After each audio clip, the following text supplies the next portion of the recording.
Hey everyone, Jason Katzenbach here along with Dan Ashburn. Hey Pleasure to have you guys here. This is the next episode of our daily show that we've been doing, Million Dollar Brands Live.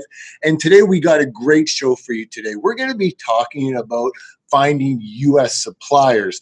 You know, one of the big things with finding for products on Amazon is usually you hear people are always going to where? Well, China. Yeah. You know, China seems to be the big thing. But depending on the types of products that you're actually going to be searching for, there's a real good reason why you might want to be going into the United States when looking for suppliers. So Dan's going to go into a lot of detail on that.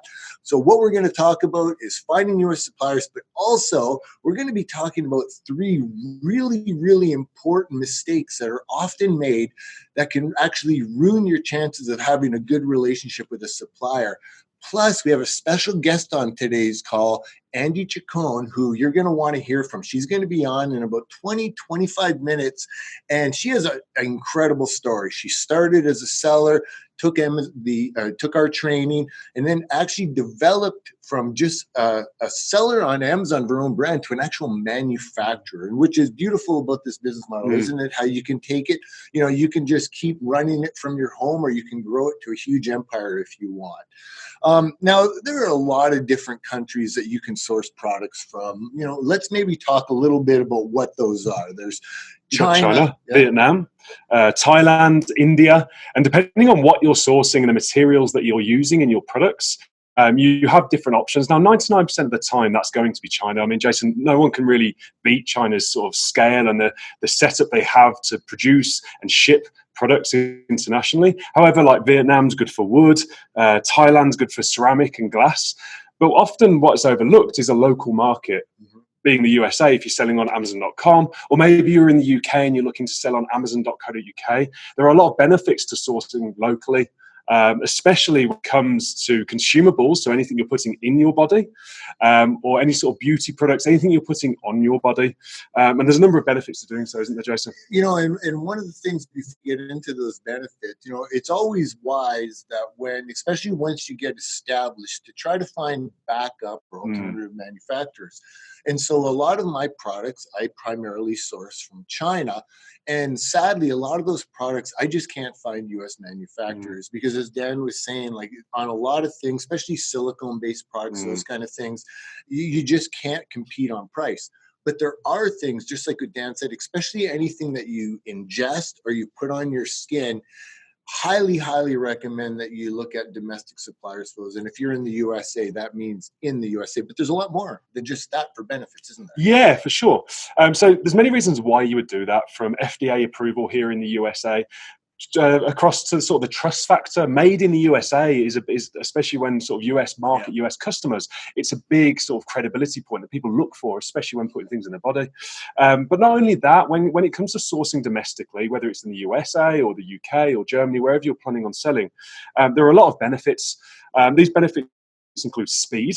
So whereas your lead times out in China, typically you're looking at sort of 90 days minimum once you take into account production time, shipping time, inspections, getting it across the water. It's not a rapid process, but when sourcing locally, you can cut that time right down because the factory could be down the road or just over in another state. And I don't want to overcomplicate this, but just it is something important to note. When you are looking for suppliers, even though it's often more expensive for certain products in the States, that speed factor is so critical. Because you're right, some products, it could take you up to 6, 8, even 12 weeks to get your product. So if all of a sudden, let's say your order just explodes, you end up selling out really quick.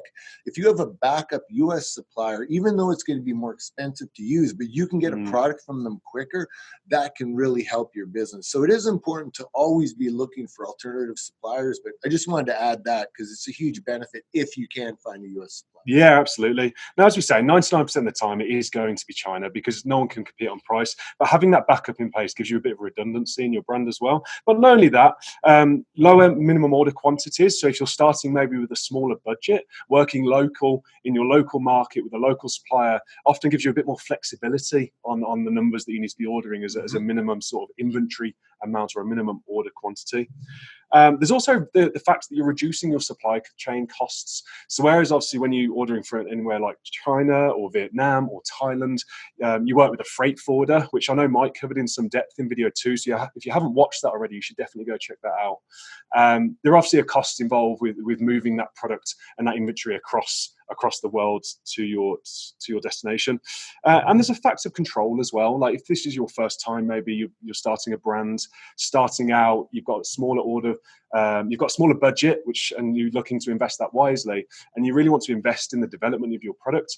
Definitely when it comes to consumables and beauty products that you put on your skin, then it's much easier to go visit that factory, isn't it, Jason? Sort of do the inspection yourself, work with that factory to develop that product out. Yep. Whilst we've got inventory management, it means you can place smaller orders more frequently, which means you're turning that inventory over a lot faster. And this is getting into a bit more sort of advanced inventory management, but this is what affects the cash flow in your business. This is what affects how quickly you can scale the business. And when working with a smaller budget, that can often have an advantage. And as I said originally, I mean, Jason, maybe talk to this a little bit, the point around sort of the trust factor of made in the USA. Yeah, if you especially for anything that you ingest or digest or put on your skin, just being able to put on your packaging made in the USA, being able to put on your Amazon listing made in the USA when you're selling in the USA. So Amazon.com is the biggest marketing platform for Amazon, the biggest platform. And so when you're selling on there, obviously it's going to be a benefit over competition if you can say made in the USA versus the competition. Now, obviously that doesn't hold true if you're selling in the UK. Made in the USA really doesn't work for you, but it does. And on the US platform, it does make a conversion. I mean, so that note, I was involved in a product a couple of years ago that was a collapsible coffee cup. They were made and produced in the UK. So this thing was like a travel coffee mug, I think you call it, but it collapses down into a small thin piece that you can put in your bag for people that maybe travel on the London Underground or the Tube. And whilst it was a lot cheaper to have that manufactured over in China, the brand partner we were working with was adamant that he wanted it locally sourced, locally manufactured, and we had the whole made in the UK. And because of that made in the UK, we actually got TV exposure on the product unexpectedly, and we sold all the inventory out in 24 hours, which was a headache in itself. But I mean, in any local market, as you well know, that local sort of looking after the local community, standing by your local manufacturers, it carries a lot of trust in the consumer market. So I guess it's a good point. So first of all, I want to remind people that we've actually covered a lot of this training in video 2 of the training series. So if you want to check that out, they give you a template. They give you a lot of instructions. They give you, like I said, a template for contacting your manufacturer. So using that in combination with what we're talking about right now, that's some solid training you're getting access to. But I think that's a really good point, because we're using the example because really, because Amazon.com is so huge, we're using the made in the USA example, but really, like whether you're selling in Germany or the UK or anything like that, finding that domestic supplier. So if you are in Germany and you can find a domestic supplier in Germany, it's worthwhile. And and pretty much it's going to be the same kind of steps that we're going to be showing now. Yeah, so what we're about to go through, and I'm going to give you 2 very simple ways of finding a local domestic supplier. Now, Mike, again, has covered this in depth on video 2, so make sure you go watch video 2 in the 4-part training series. But yeah, we're going to go through 2 simple steps, and all you would do is do them locally in your own market. And you know what, I mean, Germany, is it number 1 or number 2 in Europe at the moment in the marketplace? I think it's number 1. It's number 1 now. It's 1 huge. or 2, yeah. I think it overtook the UK. Yeah, it's a huge marketplace. And for anyone that knows about sort of engineering and automotive, German cars and their reputation for engineering. But again, you obviously have to balance the pros against the cons in terms of cost, and then the benefits in your business, and make sure that you can meet that market on price. So what we're going to show you now, Dan's going to show you a live example, just really how simple it is using the example of finding US manufacturers, US suppliers, and how to do that.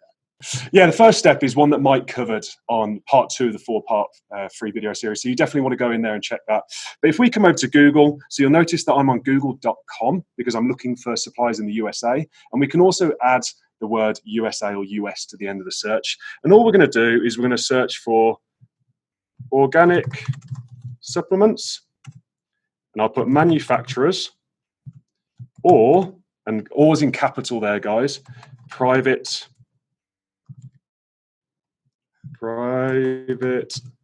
there you go, label. And I'll probably throw a USA on the end there just to be sure. So just for the knowledge of everyone watching, I know it's a filter reason. So why do you put the or in capital? Because if it's not in capital, it's going to take that as part of your search and think that that's exactly what you're looking for. If you put it in capital, it tells Google that you're looking for organic supplements manufacturers or organic supplements private label. So that's why it's in capital, guys. Good catch there, Jason. Yeah, you definitely want to keep that in capitals. And this is quite an advanced search string, but this is going to give you both results instead of having to sort of go through one page of results and then come out and then go back into another page of results. It just makes you a bit more efficient. Yeah, while he's doing that, it's just really important too. You don't want to shortchange this. You don't want to try to, make it as quick as possible. You want to look in detail. You want to do lots of different searches. Find as many manufacturers as you can, because the more manufacturer possibilities that you find, the better chances are you're going to find the product you're looking for at the price you're looking for.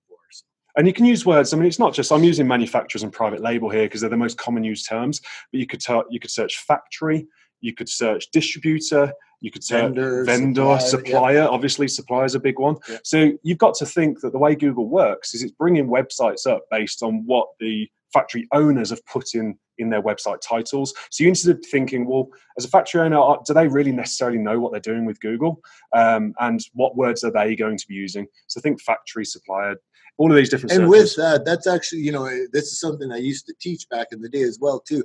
Don't just assume that the front pages are the best, because these people are not SEO, search engine optimized experts. So on page 3, 4, there could be some really great options there. So make sure you dig down into the rankings. That's so true. I mean, we've come across freight forwarders in the past that have been on page sort of 6 or 7. The website looks like something that my little brother could have made, but when you actually deal and pick up the phone and speak to that factory, they've been around 30 years, they've been dealing with the business, they can give you information about the market that you would never find online because they've been serving people for years. Absolutely. So yeah, don't skip on this point. So we come down and I look specifically for organic supplements because maybe I'm looking at launching an organic sports supplement brand, or I'm into the sort of eco-health market. So I'm looking for organic supplements. Typically, this is definitely something you want to be sourcing domestically. You would not source this overseas in China or a place like that.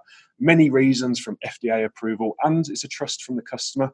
Just remember they're putting this in their body, and you have to understand what goes through the thought process of when you're buying a brand of something you put in your body. So coming down, looking at this, I can see loads of different examples here. Wholesale, private label, organic supplements looks like a pretty good result. And as you can see, they're quite obviously used to serving our market and used to serving brand developers and brand owners. On the right-hand side here, we've got free quotes. They're advertising their FDA approval and all the other different sort of American certifications here, which is obviously a really good sign. Stock products is a good indication here. Stock products tells us that they have all of this sort of on the shelf, so to speak, and that if we were maybe looking to move quite quickly, rather than coming up with our own formulas and our own complex sort of formulations for the supplement, that we could actually just pick from a menu. Which, I mean, again, you talk about speed to market. Yeah. We often find, don't we, the people that sort of get their product live first and get their feet wet as quickly as possible, often the more successful, aren't they? That's a really good point. I just want to stress on for a second. So especially if you've never ran a business before, you got to look at your first product as a test product. Now, that doesn't mean that you don't want to be profitable with it, but you're learning so much. You're learning the entire Amazon platform. You're learning how to build a brand. You're learning how to market to consumers, all of those kind of things. And so the quicker you can get up and selling onto market, the quicker you're going to learn the ins and outs. And then once you learn those ropes, then you can start adding products. I don't know, but I've got to believe it's got to be like 70% plus people with their first product who are actually still selling it. I would say it's less, well, probably less than half of them. Yeah, absolutely. I mean, I know for myself, the products that I first started with, I don't sell anymore. They were profitable, but I just didn't like selling them. They weren't what I wanted to sell, so I moved on. And that's what's great about this business, and especially dealing with a supplier like that, where you could just get up and running in a couple of weeks, probably. Absolutely. And I think to that point as well, there's a point there around sort of understanding your brand, and it's kind of like driving a car, isn't it? You don't really understand how to drive that car until you get behind the wheel. Exactly. So good analogy. So you can look through here, and maybe we could go look joints, pain. There's loads of stuff in. There's ketosis pills here. That's obviously a huge market. You've got kids gummy bears. I mean, I've got an 18-month-old and a 4-year-old, and my kids love these things. Gives them their daily vitamins. So there's a whole sort of avenue there. And there's a nice stock list. That's a really good sign. There's lots of good stuff. Yeah, there's really good stuff. Oh, I like all the sugar-free stuff as well. So phone number there, and we'll talk about how to contact these guys in a second, but some really good indications. And all I'd do is I'd open up maybe a Google Sheet or an Excel document or a Word document and start creating copies of all the different websites of the ones I've been interested in. Notes about what I like about them, what I don't like about them. Was there anything that really jumped out at me? And start. And that's a good point. Just make sure you're as organized as possible. Definitely, I love Google Sheets. Google has Google Word, Google Sheets, all those things. Get organized. Make sure, and always put reasons why. Don't just put the link. Put a specific description of why you have that link, like what the types of products are, so that you're nice and organized. So when you reference back to it, you don't have to go back to it and try to remember the reasons. Absolutely. So away from Google, there are actually loads of directories available online. A very famous one, or very popular one, is called ThomasNet. So it's thomasnet.com. And this is a dedicated directory full of US suppliers. I mean, there's thousands. So if we go on there again and search organic supplements, there you go. So you can see that result came up.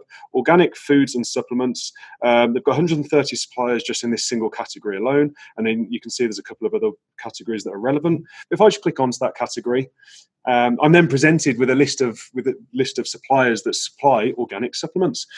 So you've got some filtering on the left.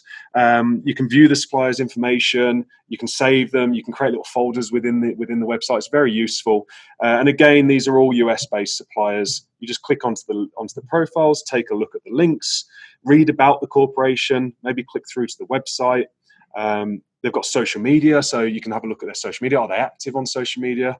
And start to sort of do your own sort of research into the background of these suppliers and the credibility. You definitely want to do that ahead of time, and then obviously reach out and contact them.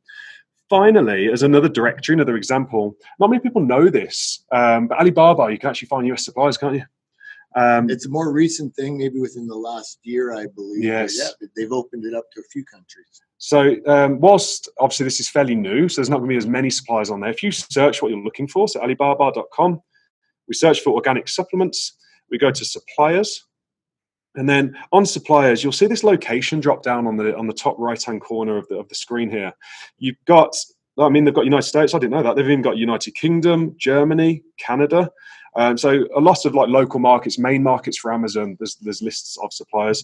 So one thing here, it doesn't change when you just click. You need to click that and then click OK. It took me about 2 minutes to work that out.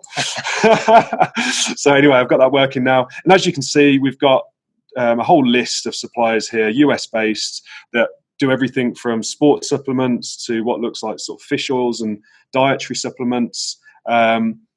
And I mean, you've got the Gold Spire the whole year. So there's a lot of good credibility on these listings on Alibaba. And again, Mike and Rich have covered this in the 4-part training. So apply the same principles that you learned in that training in videos 1 and 2 to this research, and come onto Alibaba and have a look for those suppliers. And don't just use one of those. We're not telling you to use Google or the directories. We're telling you to use all of it. You want to be able to exhaust all your resources so you can get a great list of manufacturers. All right. So when you've contacted the manufacturer, well, you found the manufacturer you want to use. Now you've got some questions you want to ask the manufacturer. And here we're just going to list really the top questions that we think are the most important. The first one we're going to talk about is, you'll see a thing, you have it on there, it shows MOQ. Yeah. No, I just wanted to show them so that they can reference it. So you'll see like on Alibaba or all those Alibaba, I can never say it. Alibaba in the UK. Yes. You'll see that it says MOQ. What that stands for is minimum order quantity. Now, minimum order quantity isn't always the truth, meaning that oftentimes they'll say you see 1,000 is their minimum order quantity. Yeah, I'm just loading it up now. He's trying to bring one up for us. The reality is, though, the reason they're putting that there is to give you, first of all, they're not in the business of just trying to ship out 1 or 2 products to people. This is mass produced, and that's how they're able to do this, because they mass produce, and they want you to order. If it says 400 MOQ, that means your minimum order is going to be 400. That's going to be a good indicator for you to know whether you can afford it or not. So even just on one of these pages, I'm just bringing one up now to see if we can find one. Just give the internet a second. Generally, you'll see it somewhere on the page. Let's see if they're listing it here. You'll notice that, I mean, these have a bit of a different template to what the China ones. Yeah. On the Chinese listings, you definitely see them. It seems that you've got like average lead time. In some cases, it doesn't look like a lot of the for US these ones are, they which is don't. That's interesting. interesting. Which But is when you maybe a do see benefit. MOQ, that means minimum order quantity. And if there is, and that is actually a huge benefit. If you can find a manufacturer, especially a domestic one in the US, that has a very low MOQ plus low lead time, meaning if you can order just 30 products and know you get those products within a week, that is a huge, huge asset advantage, because not only can you test the market really quickly, but you also don't have to worry about ever running out of inventory, because you know you can get that inventory back really quickly. What is your sample pricing? Now, the question a lot of people ask, do I need to get samples? And your answer is? Yes, absolutely. You want to get samples for one reason only, is because you want to know what you're giving your customer. Yeah. And you can't, as much as we want to trust everybody in the world, sometimes you can't trust people. And when you get the product from the sample, you realize this product isn't really what they said it was going to be. So you want to get samples. So you need to ask about sample pricing.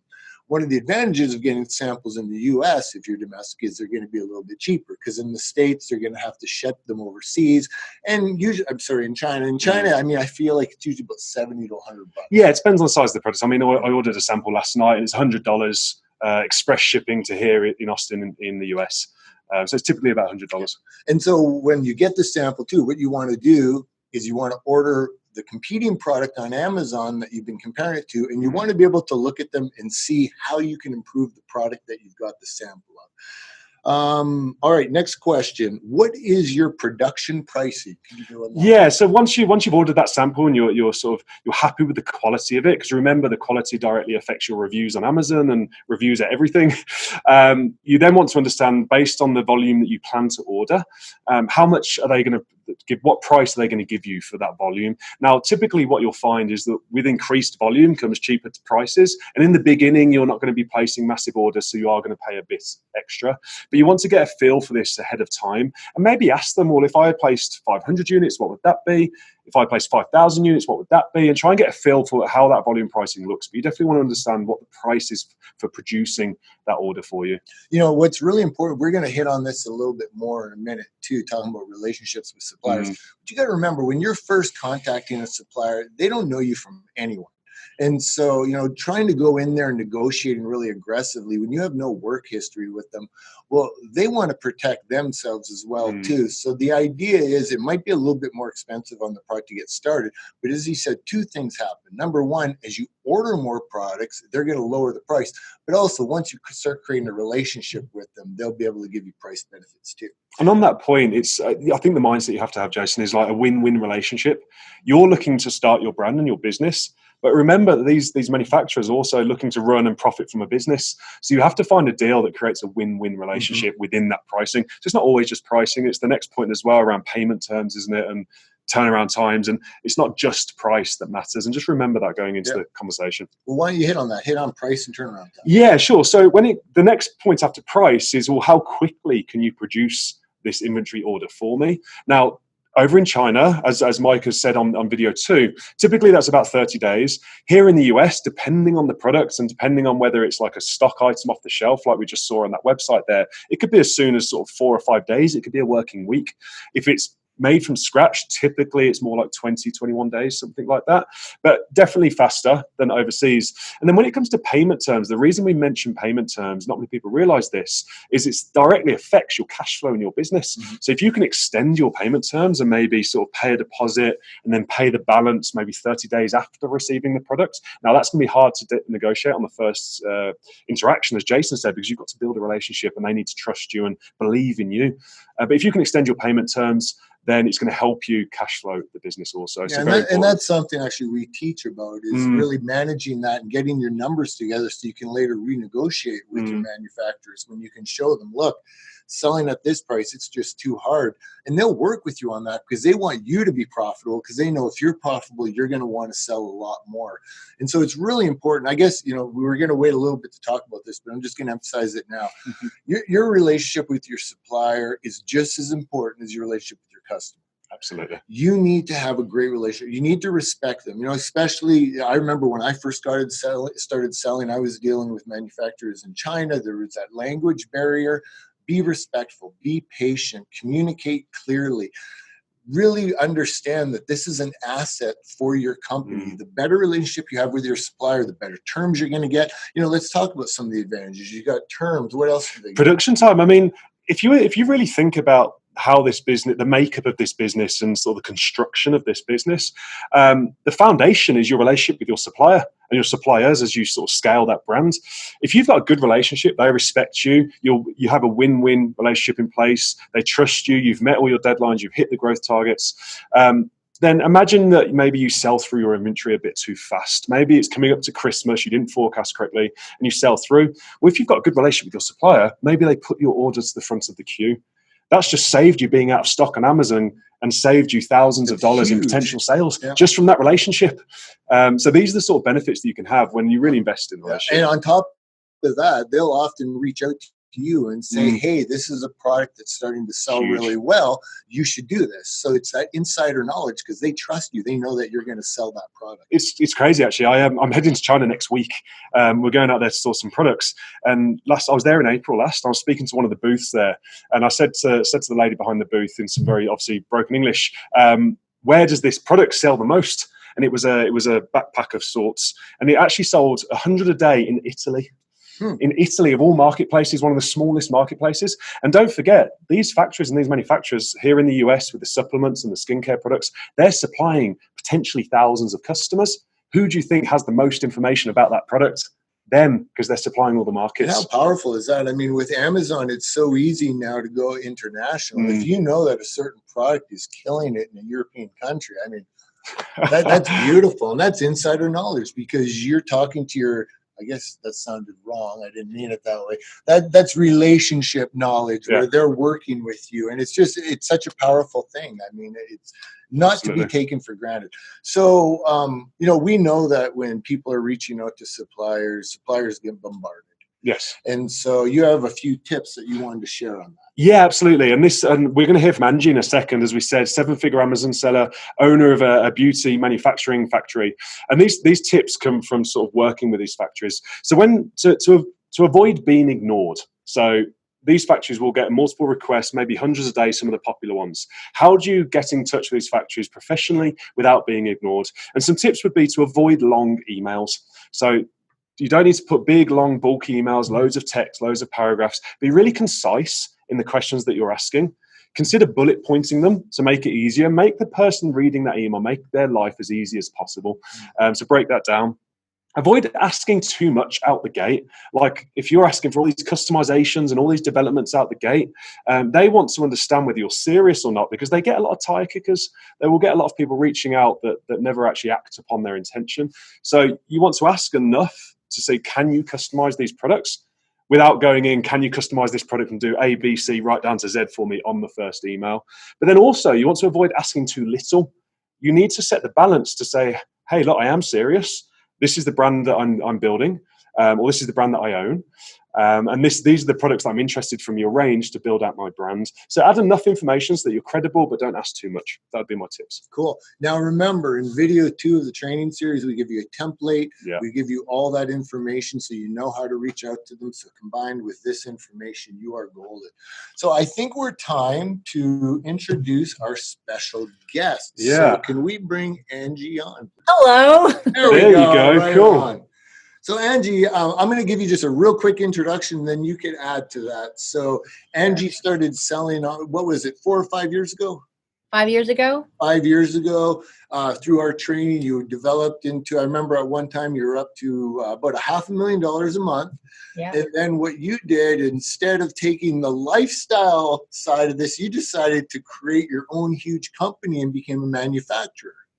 So and I just love that story because, again, there's so many avenues you can take with this business. It's not just one-dimensional. You can do so many different things, and here's a perfect example. Is there anything you want to add to that introduction? Wow. Well, I mean, I definitely started selling on Amazon with no prior experience. So it was one of those, like, is this going to work for me? Shot in the dark. I was a little eager for it to work because I was recently single. I was supporting 3 kids. I was financially pretty strapped. So it was one of those, this has to work for me. There's no plan B. So, yeah, it was a good time of really like kind of knuckling down and focusing on the training and really learning and this whole new experience. And it was great. I mean, it worked, and I was able to. I mean, interestingly enough, my first product that I picked actually failed. It actually didn't do well.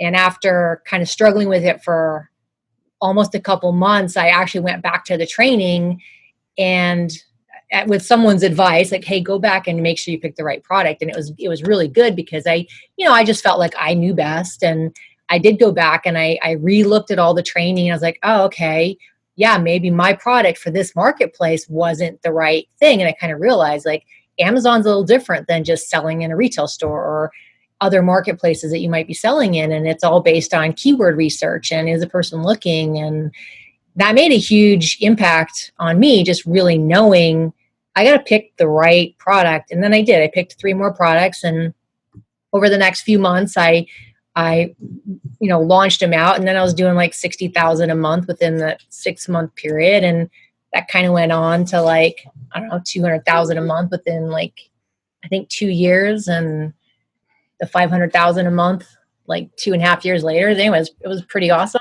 Yeah, it was. And I remember the high you had when you were sharing that. It was just how it was exploding. And I love how you said a couple of things. First of all, how you had to go back in the training because you thought you knew best.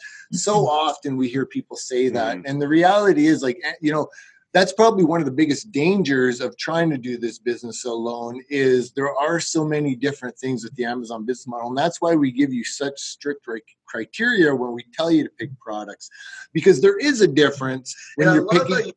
There is a difference when you're picking your very first product to when now you're established and you're looking to grow your brand. Because your very first product, you really want to be as risk adverse as possible. You don't want to get a lot of inventory. You want to get something that reviews are going to be good because it's simple. It does exactly what it says. So that's a great point. On that point, Angie, take us through to the story right to the end, and then I want to come back to sort of your beginning and a piece of advice for people listening. But what was that journey from sort of starting that Amazon business, getting to 500,000 a month, and then how did you end up owning a beauty manufacturing factory? Great question. Yeah, I don't know. I'm still trying to answer that. No, it actually started because I was going through the struggles of like the learning curve and launching new products and all the ups and downs that come with that. And then finally, now I'm actually cruising. I got several products and it's going well and I'm launching new ones. And I was at kind of my peak of, I'm doing awesome.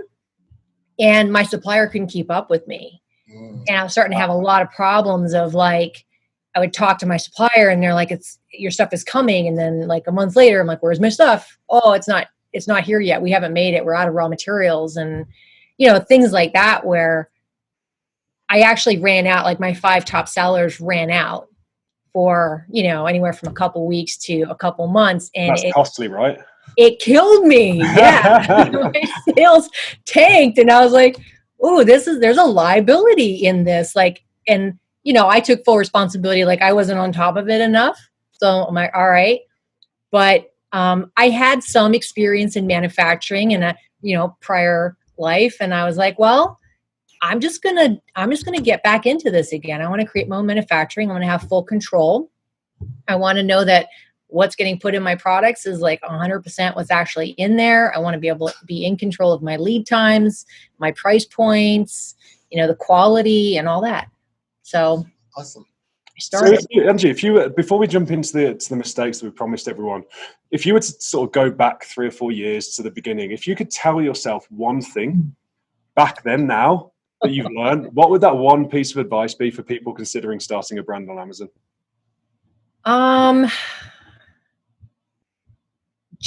think everything that I could say kind of just goes into staying focused. Yeah. Not getting overly complicated, not going off on shiny new objects, not getting too dispersed or going in too many different directions, and just really like, isolating out, like I did this and this is working. And so I'm going to keep doing this and this is going to keep working and add value and strengthen that which has been working. Because I've definitely made the mistake of, okay, I'm all over the place or I'm going all over, and I've felt the effects of, suffering. I've seen so many people want to launch their first product with 10 different products. And, like I said earlier, just start with one, learn the process. And then once you've learned it and that's working, then start expanding. So that's great feedback, because we can overcomplicate this so easily. And so by staying focused, that's awesome. All right, so we promised you all that we would have 3 big mistakes. And so who better to ask than a manufacturer themselves? So when you're talking to people, what do you find are the 3 biggest mistakes that people make when contacting you guys? So,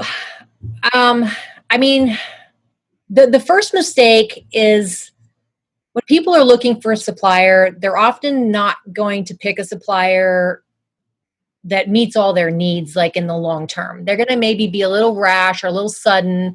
They don't really know what they're looking for. They're doing the search and they're just going to kind of reach out, and a supplier is going to say, oh yeah, hey, this sells well, take this product. Or they might be like a supplier that they're not really familiar with Amazon. Maybe they're not, having an advantage like myself being an Amazon seller, I kind of know how to walk people through. They're going to run into situations especially in health and beauty, and I'm sure in, nutrition as well, is there's going to be a gating process. Like topicals are gated, so you need to get through that. Well, I've gotten people ungated in 2 hours, or 2 days. It can be a fast process, but I've seen people take months and struggle before they come to me, and I'm like, well, you're just doing something wrong. But I know, because I've done it. I think the point there, Angie, is sort of point 1 is the due diligence, isn't it? Like not just going on price as a factor, but actually doing the research into, is this the right supplier? Is this the right factory for me? Can they support me in the long term? And it's such a good question. Yeah, like what are my needs? My needs are working with Amazon. How familiar are you with Amazon? That's huge. Cool. Yeah, exactly. Are they FDA approved? Do they follow good manufacturing processes? Have they been around for a while? Can you come visit them and walk through the facility? There's a lot. And unfortunately, there's a lot of shadiness in this industry. And I kind of found out through working with chemists and trying to reformulate products and stuff that it's not all what everybody says it is. And you don't always get an honest person on the other side of that channel. So that's kind of important to just know and have a relationship that's going to take you long term. And they're going to help you develop a brand, because obviously it's not all about, okay, I want that product, stick my label on it and stick it out on Amazon, and now I'm going to be rich. It's, you are going to create a brand. You are going to try to, figure out who your customer is and really market to them and launch a product, then launch another one, and then launch another one. Is there a type of communication that you get that as soon as you see it, you almost roll your eyes? You're like, oh, I don't even want to deal with this?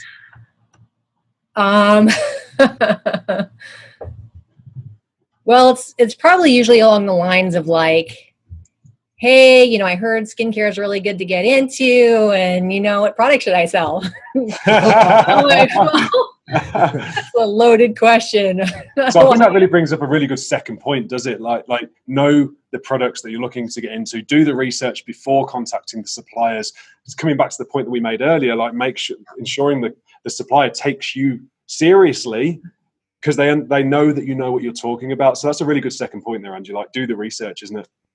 Yeah, I've definitely had people contact me and they're like, okay, I want to do this product because this is what I see. And I personally know Amazon's saturated with that product. And I'll say, look, I don't actually advise you to do that product. As much as I'd love to sell it to you, if you're going to do that on Amazon, I don't actually feel you're going to be successful. So I'll definitely check with them. Do you have training on how to actually pick a good product? Do you know what to look for?